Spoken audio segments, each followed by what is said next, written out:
Hey everybody, it's Aluna Michaels, Esoteric Astrologer, coming at you to talk about the events of April of 2021. So the planet Mercury is moving very quickly. We're starting out this month in Pisces, going right through Aries really fast. So it goes into goes into Aries in like the 3rd or 4th of April, and then moves into Taurus by like the 19th of April. So it's like very fast. And so when Mercury's moving that quickly, it's a lot. Mercury represents our ideas and communication, and we're ready to have things moving, obviously, collectively. Um, but as Mercury makes a square to the planet Pluto, and that's going to be around the 16th or 17th of April, it has a lot to do with our convictions. Um, Mercury's what we think, what we talk about, what we believe, and it becomes generally Mercury is very mercurial, can move and change and adapt. But the planet Pluto is very determined and convictions, and it locks in the belief systems of Mercury. And so, on a good level, this is standing up for what you believe in, being able to speak the truth of what you believe in, not let people talk you out of what's important to you, this kind of a thing. Can help you get clear even about goals and vision for yourself and what you want to do now. The world's hopefully getting closer to being back to normal. And being like confident in what your desires are and things like that, about what you kind of dream about and want. But on the same time, Mercury can be, the Pluto can make that Mercury argumentative or just kind of like, because I said so, kind of an idea. So it's good to be meditating to see what are these concepts and principles, and are they still important to me? And sticking with it if it is, but being able to adapt it and listen to people you respect if it isn't. But it's kind of a tricky balance there, as you'd see, especially for someone who kind of, well, I guess so. You could find people challenging you, and if you're that sort of person, you might need to stay stronger. Whereas if you're always someone who's like, blah, blah, blah, you might say, maybe this isn't right or something. So it's a time to kind of sit with ourselves about that.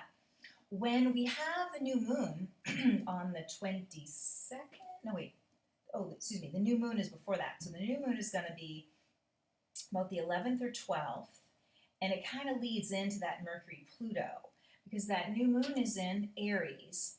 And at that time, the planet Mercury is going to be close to Chiron.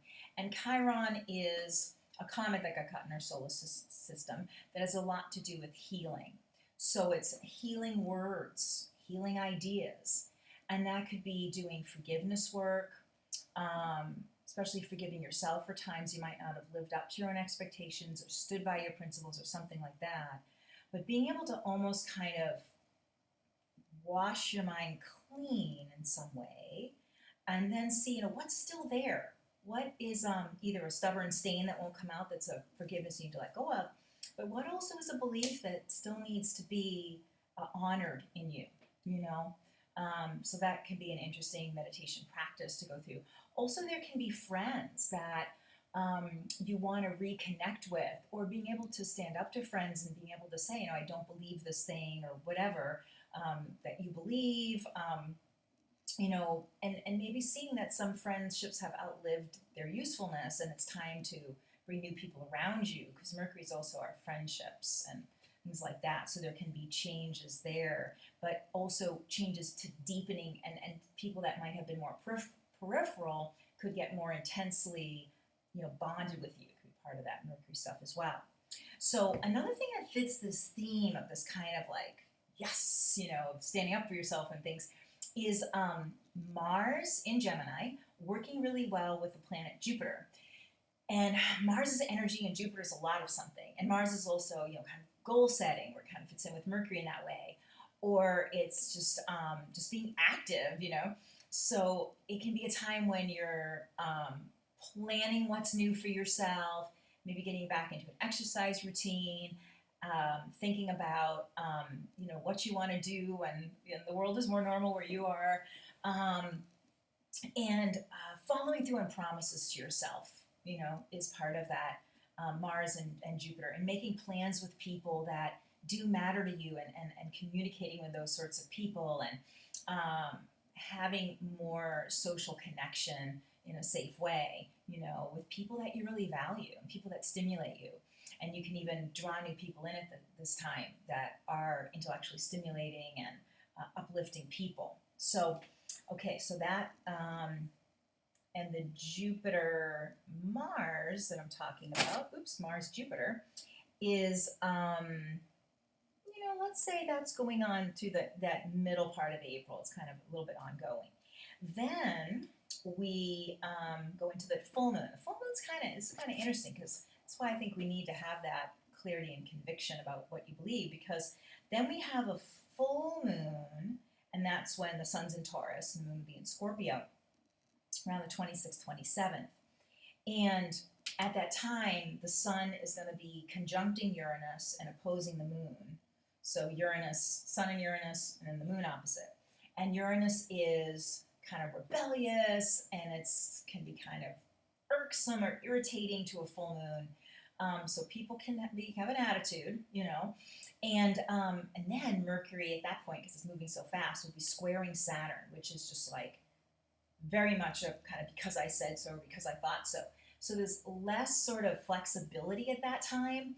So being able to kind of, if you do need to, the standing up for yourself part is kind of earlier in April. And then later in April, it might be that it's not the right time to really go right at somebody and say, you know, I want to have a talk with you about this. It just might be a time to let some steam bubble over and wait.